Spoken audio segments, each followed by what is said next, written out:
ఈ యొక్క అసలంశం మనకంతా అపోస్తుల కార్యాలు 12వ అధ్యాయమే కనుక ప్రతిపాదన ఏమిటి అంటే, ఇప్పుడు కొరింథీ సంఘానికి ఉన్నటువంటి ఈ యొక్క ఆత్మవరాలు ఏవైతే ఉన్నాయో వాటి విషయాల్లో ఎందుకు ఇంత పౌలు క్లారిటీ ఇవ్వాల్సి వచ్చింది అని అంటే,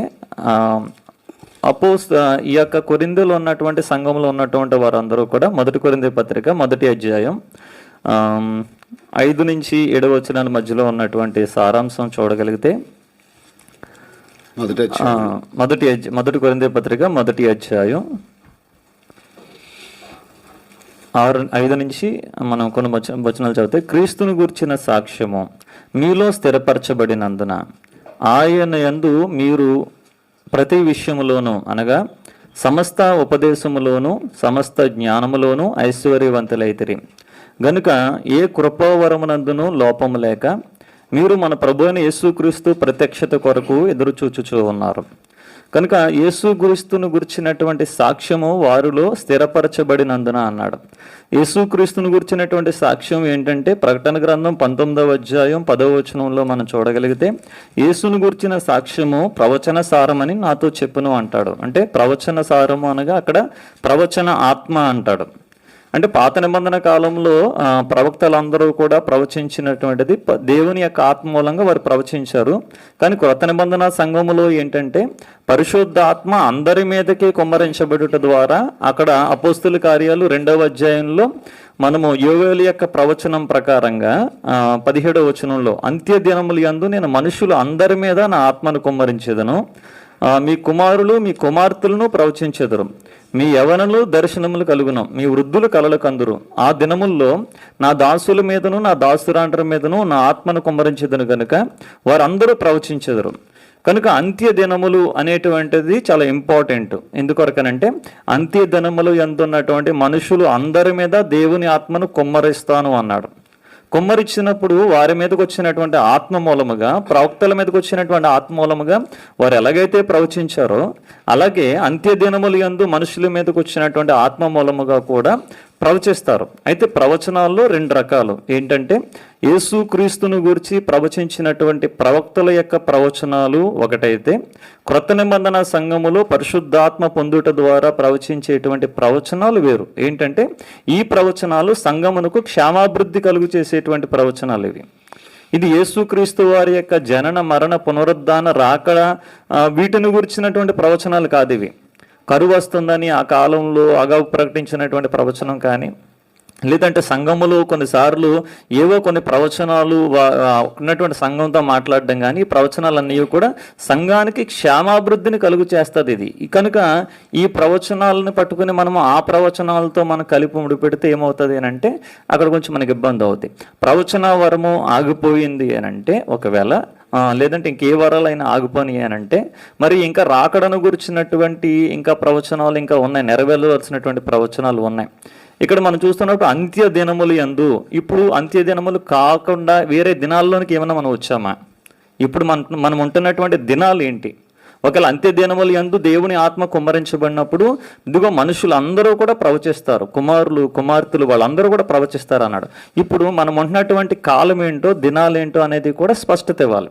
కనుక పరిశుద్ధాత్మ దేవుడు వచ్చుట ద్వారా ఏమొచ్చినాయి అంటే, అనేకమైనటువంటి వరాలు వచ్చాయి. ఈ వరాలు దేని కొరకు అని అంటే, మన మీద గొప్పోళ్ళమని చెప్పుకోవడానికో, లేదంటే మనకేదో టాలెంట్స్ ఉన్నాయని చెప్పుకోవడానికో కాదు, కానీ మన పేరు కొరకు కాదు, కానీ సంఘములో క్షేమాభివృద్ధి జరగాలి. అయితే కొరింథీ సంఘములో ఉన్నటువంటి ప్రాబ్లం ఏంటంటే, ఇక్కడ వీళ్ళు సమస్త ఉపదేశములు ఐశ్వర్యవంతులు, జ్ఞానములు ఐశ్వర్యవంతులు, ఏ కృపవరమందును కూడా లోపం లేనివారు. కానీ ప్రాబ్లం ఏంటంటే, వీరి మధ్యన 10వ వచనానికి వచ్చేసరికి అక్కడ అందరూ కూడా మనం ఆలోచిస్తే, ఒకడి మీద ఒకడికి తగాదాలు ఉన్నాయి, గొడవలు ఉన్నాయి, విభేదాలు ఉన్నాయి, ఒకరినొకరు విమర్శించుకుంటున్నాడు. ఒకరిని పౌలు వాడిని అంటున్నాడు, నేను ఒకటి కేఫా వాడిని అంటున్నాడు, నేను పలానా డినామినేషన్ వాడు అంటున్నాడు. పలానా వ్యక్తుల కింద, లేదంటే కొన్ని డినామినేషన్ల కింద, కొన్ని సంఘాల కింద వీళ్ళు విడిపోయారు. ఇక్కడ ఏంటి? ఉపదేశం తెలుసు వీళ్ళకి, జ్ఞానం తెలుసు వీళ్ళకి, కృపావరాలు ఉన్నాయి, అన్నీ ఉన్నా వీళ్ళందరూ కూడా కక్షలతో ఉన్నారు, వీళ్ళు విభేదాలు కలిగి ఉన్నారు. తర్వాత ఇంకా ఈ యొక్క కొరింథీ పత్రిక మొదటి అధ్యాయం తర్వాత అధ్యాయంలో మనం చూస్తే ఆ సంఘాల్లో జారత్వం ఉన్నది. ఒకటి తన తండ్రి యొక్క భార్యను ఉంచుకున్నాడంట.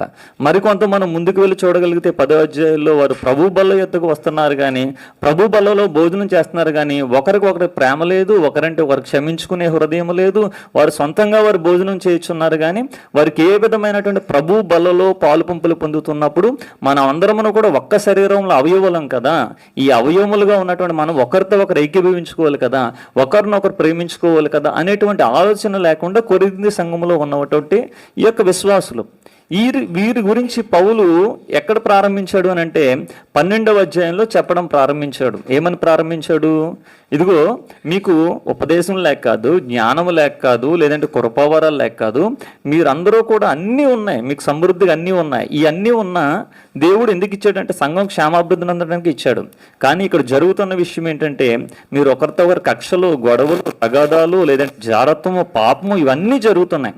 దీని గల కారణం అంతా విషయం ఏంటంటే ఇదిగో ఒక్క శరీరము ఏకమై ఉన్నలాగున అన్ని అవయవాలు కూడా శరీరమునకు ఎలాగైతే ఏకమై ఉన్నదో మనమందరమును కూడా క్రీస్తు శరీరములు ఏకమై ఉన్నాం కనుక నీవు నాకు అక్కర్లేదు దాన్ని చేయితోని, నువ్వు నాకు అక్కర్లేదు దాన్ని చెవితోని, నువ్వు నాకు అక్కర్లేదు దాన్ని కన్నుతోని మీరు చెప్పకూడదు. అలాగా ఎందుకు చెప్పకూడదు అని అంటే అన్ని అవయవాలు కలిస్తేనే క్రీస్తు శరీరం అయి ఉన్నది కనుక అనేక వరములు కలిగినటువంటి వాళ్ళు, కొంతమంది జ్ఞానవాక్యం తెలిసి ఉండొచ్చు, కొంతమందికి బుద్ధివాక్యం తెలిసి ఉండొచ్చు, కొంతమందికి గద్దింపు వాక్యం తెలిసి ఉండొచ్చు, కనుక మరి కొంతమందికి స్వస్థపరిచే వరము కలిగిన వారై ఉండొచ్చు, కొంతమంది ప్రవచించే వరం కలిగిన వారై ఉండొచ్చు, కొంతమంది భాషలు మాట్లాడే వరం కలిగిన వారై ఉండొచ్చు. ప్రతి ఒక్కరూ కూడా తమ తమ వరములు, తమకున్నటువంటి వాక్యపు యొక్క ఆ బుద్ధివాక్యమో జ్ఞానవాక్యమో రకరకాల మీకు ఇవ్వబడినటువంటి విధానంలో మీరు సంఘం యొక్క ప్రయోజనం కొరకు మీరు పనిచేస్తూ ఉన్నారు కనుక ఒకరు వద్దు ఒకరు కావాలని మీరు మాట్లాడొద్దు. కనుక ఇక్కడ కొరింథీ సంఘంలో ఉన్నటువంటి మెయిన్ ప్రాబ్లం పౌలు చెప్తున్నటువంటి విషయం ఏంటంటే మీకు అన్ని వరాలు ఉన్నాయి, మీకు జ్ఞానము తెలుసు, మీకు ఉపదేశం తెలుసు, కానీ మీరందరూ కలిసి ఉండకపోవడానికి ఉన్నటువంటి ప్రధానమైన కారణం ఏంటంటే అని చెప్తూ ఈ యొక్క 12వ అధ్యాయం చివరి మాటలో ప్రారంభించినటువంటి సర్వోత్తమైనటువంటి మార్గం 13వ అధ్యాయం ప్రారంభంలో చెప్పడం ప్రారంభించాడు. మొదటి కొరింథీ పత్రిక 13వ అధ్యాయంలో ఏంటి? మీలో ప్రేమ లేకపోవడం వలన, మీలో ప్రేమ లోపించడం వలన మీకు వరాలు ఉన్నా, మీకు కక్షలు ఉన్నాయి, మీకు ఉపదేశం తెలిసినా గొడవలు ఉన్నాయి, మీకు జ్ఞానము తెలిసినా మీలో కక్షలు ఉన్నాయి, మీరు ఎంతో జ్ఞానముతోని మీరు ప్రేమ లేకపోవడం వలన ఈ విగ్రహ సంబంధమైనటువంటి విషయాల్లో కొంతమంది సహోదరులను పోగొట్టుకుంటున్నారు. కనుక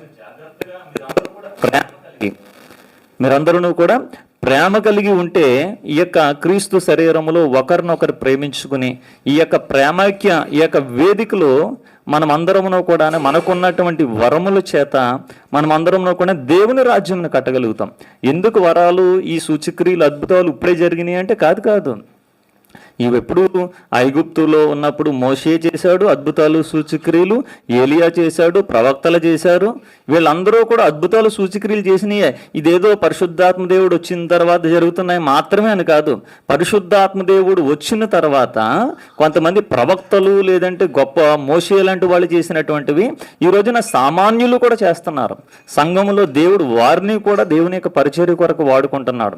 కనుక గలతీ పత్రిక 3వ అధ్యాయంలో ఒక మాట రాయబడి ఉంటుంది. ఏమని రాయబడి ఉంటుంది అంటే పరిశుద్ధాత్మను గురించి గలతీలు రాసినటువంటి పత్రిక 3వ అధ్యాయము 5వ వచనంలో, ఆత్మను మీకు అనుగ్రహించి మీలో అద్భుతములు చేయించువాడు ధర్మశాస్త్ర సంబంధమైన క్రియల మూలన విశ్వాసముతో వినుట వలన చేయించుచున్నాడా అంటాడు. అంటే పరిశుద్ధాత్మ దేవుడు మనలో ఉండి ఏం చేస్తున్నాడంటే అద్భుతములు చేయిస్తున్నాడు. పరిశుద్ధాత్మ ద్వారా అద్భుతాలు జరుగుతూ ఉన్నాయి. పరిశుద్ధాత్మ దేవుడు బోధిస్తున్నాడు. పరిశుద్ధాత్మ దేవుడు పాపమును గురించి, నీతిని గురించి, వీటన్నింటి గురించి ఒప్పింపచేస్తున్నాడు. పరిశుద్ధాత్మ దేవుడు మన ప్రవర్తనకు అవసరమైనటువంటి ఫలముల్ని ఫలింపచేస్తున్నాడు. పరిశుద్ధాత్మ దేవుడు ఒక కార్యములు మాత్రమే కాదు. కనుక పరిశుద్ధాత్మ దేవుడు నేటికి కూడా సంఘములో అన్ని విధాల, అన్ని ప్రారంభపు సంఘములో ఏ విధమైనటువంటి ఉన్నాయో నేటి సంఘములో కూడా ఆయన అలాగే పనిచేస్తున్నాడు. ఆయన బాహువేమీ తక్కువ కాలేదు. ఆయన చిత్తమును సర్వసత్యమును సంఘమును నడిపించుట కొరకు ఆయన విధానం ఏమీ మార్చుకోలేదు. కనుక అంత్య దినముల్లో ఉన్నటువంటి ఆ ప్రవచనాత్మ నేటి కాలంలో కూడా ఉన్నది.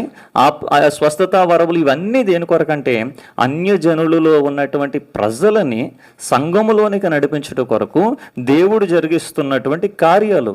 ఆ రోజున అనేకులు ఈ యొక్క కార్యములను చూసి యేసుక్రీస్తునందు విశ్వాసం ఉంచారు, నమ్మారు, దేవుని కుమారుని నమ్మరు. కేవలం కొన్నిసార్లు ప్రకటిస్తేనే జరిగిపోవు యేసుక్రీస్తు వారి దేవుడు అనేటువంటిది. కొంతమందికి దేవుడు అద్భుతాలు చేయడం ద్వారా కూడా దేవుడు వారిని యేసుక్రీస్తే దేవుడు అనేటువంటి నమ్మకం కలిగినటువంటివి కొన్ని కోట్ల లక్షల సాక్ష్యాలు ఉన్నాయి. కనుక పరిశుద్ధాత్మ దేవుడు ఆ రీతిగా కార్యాలు జరిగిస్తూ ఉన్నాడు.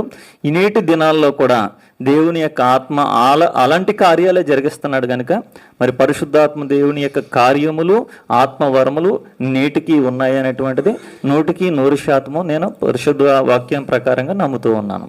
ఇది మా యొక్క ప్రతిపాదన.